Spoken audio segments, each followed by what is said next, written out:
जय हिंद दोस्तों। जैसा कि हाफ ईयरली पेपर होने वाला है तो उसी के आधार पर हमने एक क्वेश्चन पेपर को हल कर रहे हैं। आप देखिए किस प्रकार के क्वेश्चन आएंगे हाफ ईयरली एग्ज़ाम में। पहला है नोट लिखा है, नोट सभी प्रश्नों का करना अनिवार्य है।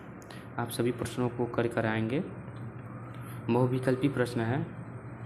इस बहुविकल्पी प्रश्न में पहला प्रश्न है, आचरण की सभ्यता निबंध के लेखक हैं। आचरण की सभ्यता आपकी पुस्तक में है, हिंदी की क्लास 11 के बुक में है। इसके लेखक कौन है? निबंध के लेखक कौन है? सरदार पूर्ण सिंह है।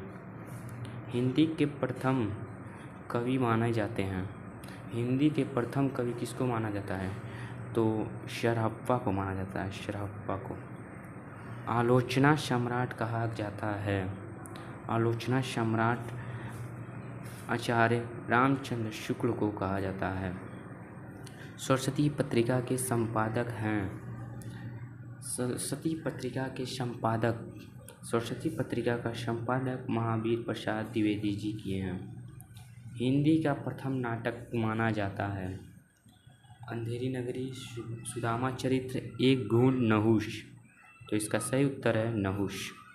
हिंदी का प्रथम महाकाव्य, हिंदी का प्रथम महाकाव्य पृथ्वीराज रासो को माना जाता है। रामचरित्र के रचयिता, रामचरितमानस के रचयिता तुलसीदास जी हैं। वात्सल्य रस के सम्राट, वात्सल्य रस के सम्राट कौन है? तुलसीदास, सूरदास, अरियोध और अष्टखान। इसका सही उत्तर है सूरदास। वीर गाथा काल है भक्ति काल, आधुनिक काल, आदिकाल, रीतिकाल। इसका सही उत्तर है आदिकाल। अब दूसरा पेपर पर दिया है, देखिए खबर है, अज्ञे जी के सप्तकों की संख्या है। मतलब अज्ञे जी जो तारा सप्तक के प्रकाशन संपादक हैं, प्रकाशित हुआ है, वह 4 बार हुआ है। कब बार? 4 बार। फिर है प्रश्न नंबर तीसरा, दिए गए गद्यांश पर आधारित प्रश्नों के उत्तर दीजिए। इसको पढ़कर इस पर जो प्रश्न पूछा है इन प्रश्नों का उत्तर देना है। ठीक, तो पहले यहाँ पर शुरू करते हैं। अब उपयुक्त गद्यांश का संदर्भ लिखिए। संदर्भ 21 गद्यांश का है, उसी पर लिखना है। तो ये हमारा जब कमल सुशोभित होते हैं तब कुमुद नहीं, यह हमारी महावीर प्रसाद द्विवेदी जी के चैप्टर से है। रेखांकित अंश का व्याख्या कीजिए। जो रेखांकित है उसका व्याख्या करना है।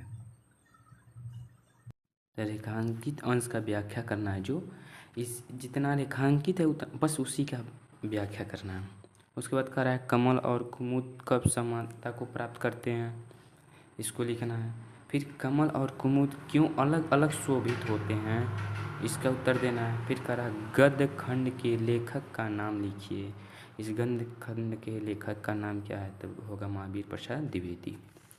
अब कह रहा है प्रश्न नंबर चौथा है, दिए गए पदांश पर आधारित निम्नलिखित प्रश्नों का उत्तर दीजिए। जो इतना ये पदांश दिया है इसी के आधारित पे क्वेश्चन पूछा गया है, उसी के उत्तर देना है। तो कह रहा है उपयुक्त पदांश के शीर्षक और कवि का नाम लिखिए। ते हमारा कबीरदास के साकिम का है। फिर वह है रेखांकित अंश का व्याख्या कीजिए। जितना रेखांकित है उसका व्याख्या करना है। मैं सब का अर्थ, शाब्दिक अर्थ लिखिए। मैं का शाब्दिक अर्थ होगा अहंकार। मैं शाब्दिक अर्थ का अर्थ होगा अहंकार। अधियारा का भाव क्या है? यहाँ पर अधियारा का मतलब क्या है? तो अंधकार है, जीवन में अंधेरा है। दीपक का तो परिभाषिक लिखिए तो हो जाएगा दीप, हो जाएगा दिया, हो जाएगा। निम्नलिखित में से किसी एक लेखक का जीवन परिचय देते हुए उनकी प्रमुख रचनाओं का उल्लेख कीजिए। प्रश्न नंबर 5वां है। तो तीन लेखक का नाम है भारतेंदु हरिश्चंद्र, आचार्य महावीर प्रसाद द्विवेदी, सरदार पूर्ण सिंह। किसी एक का जीवन परिचय लिखना है और उनकी प्रमुख रचनाएं लिखना है। फिर है ख, निम्नलिखित में से किसी एक कवि का साहित्य परिचय देते हुए उनकी प्रमुख रचनाएं लिखिए। तो कबीरदास हैं, सूरदास हैं, तुलसीदास, इनमें से किन एक का साहित्यिक परिचय लिखना है। साहित्यिक परिचय, इनका साहित्यिक में क्या योगदान रहा, यही सब लिखना है। उसके बाद प्रश्न नंबर दूसरा है, बलिदान अथवा आकाशदीप कहानी का सारांश अपने शब्दों में लिखिए। मतलब बलिदान नाटक और आकाशदीप का कहानी का बलिदान और आकाशदीप कहानी का सारांश अपने शब्दों में लिखना है, चाहे बलिदान का लिखें चाहे आकाशदीप का। फिर कह रहा है प्रश्न नंबर 7वां है, गरुड़ ध्वज नाटक के आधार पर प्रथम अंक एवं द्वितीय अंक के कथा वस्तु का सारांश अपने शब्दों में लिखिए। तो गरुड़ ध्वज का प्रथम अंक 3 अंक होते हैं, 3 अंक होते हैं। तो हाफ ईयरली में पहला और दूसरा सिर्फ आता है, तो पहला और दूसरा किसी भी अंक का लिख सकते हैं।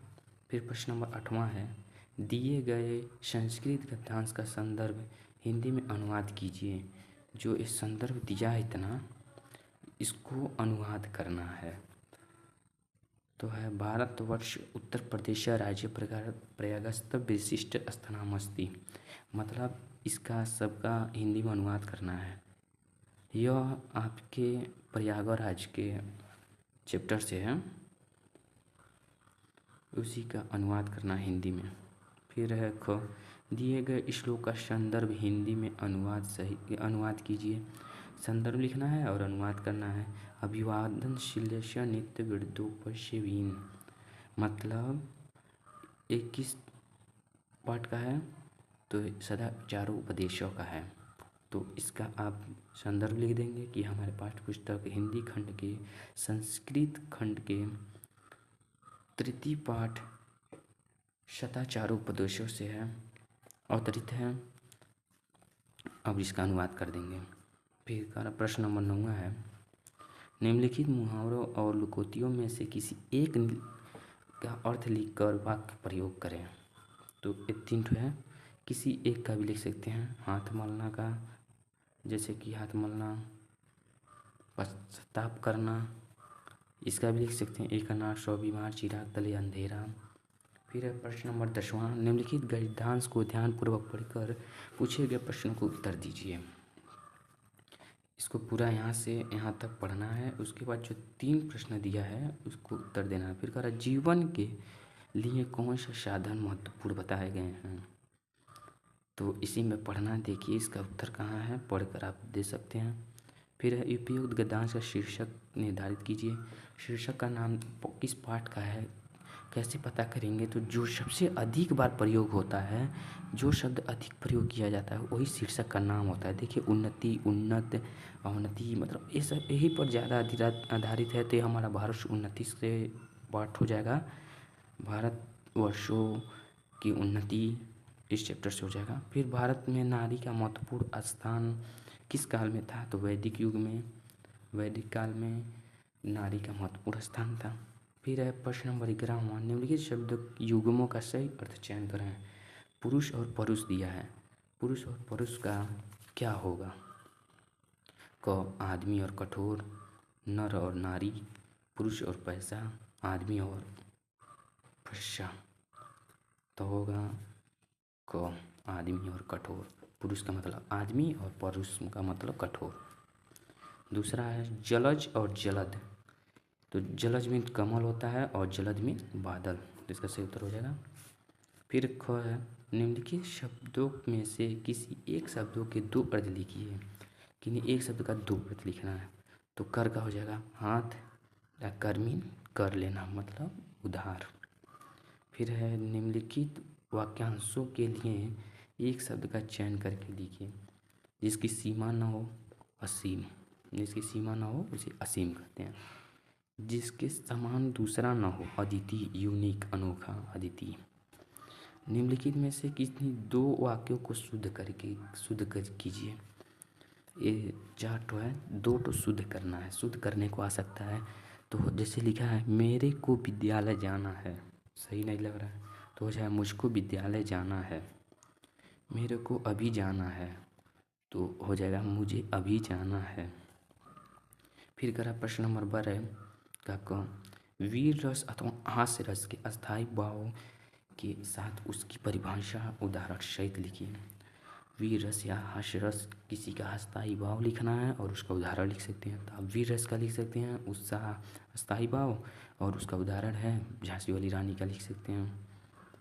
ख है अनुप्रास अलंकार अथवा उपमा अलंकार का परिभाषा उदाहरण से लिख सकते हैं, तो आप उपमा का लिख सकते हैं, उपमा जिससे तुलना किया जाता है। फिर है ग दोहा अथवा सोठा, इन दोनों छंद में से किसी एक का परिभाषा देना और उदाहरण लिखना है, तो दोहा का लिख सकते हैं जिसके पहले और तीसरे में 13-13 और दूसरे और चौथे में 11-11। और एग्जाम्पल उदाहरण है कि कबीरदास का कोई भी दोहा लिख सकते हैं, और रहीमन का दोहा लिख सकते हैं, कई लोग का। फिर प्रश्न नंबर 13, अपने मोहल्ले में गंदगी की सफाई कराने हेतु नगर पालिका अध्यक्ष को एक शिकायती पत्र लिखने को आ सकता है। आपको किसी पर भी आ सकता है पत्र लिखने के लिए, लेकिन यहाँ पर दिया है मोहल्ले की गंदगी साफ कराने के लिए, तो आप लिखेंगे सेवा में, फिर लिखेंगे नगर पालिका अध्यक्ष, जहाँ स्थान लिख देंगे, और फिर लिखेंगे विषय लिखेंगे खूब अच्छे से कर तब देंगे। फिर है प्रश्न नंबर 14, निम्नलिखित विषयों में से किसी एक पर अपनी भाषा शैली में निबंध लिखिए। ये 4 ठो है, आप किसी एक पर निबंध लिखना है अपने भाषा में, तो देशाटन के लाभ, बेटी बचाओ बेटी पढ़ाओ, पर्यावरण प्रदूषण समस्या और समाधान दोनों लिखना है, बढ़ती जनसंख्या रोजगार की समस्या होगा समस्या, तो ऐसे आएगा पेपर। और भी पेपर को पाने के लिए हमारे चैनल को सब्सक्राइब कर लें और वीडियो को लाइक कर दें, और कमेंट में बताएं किस विषय का पेपर चाहिए आपको।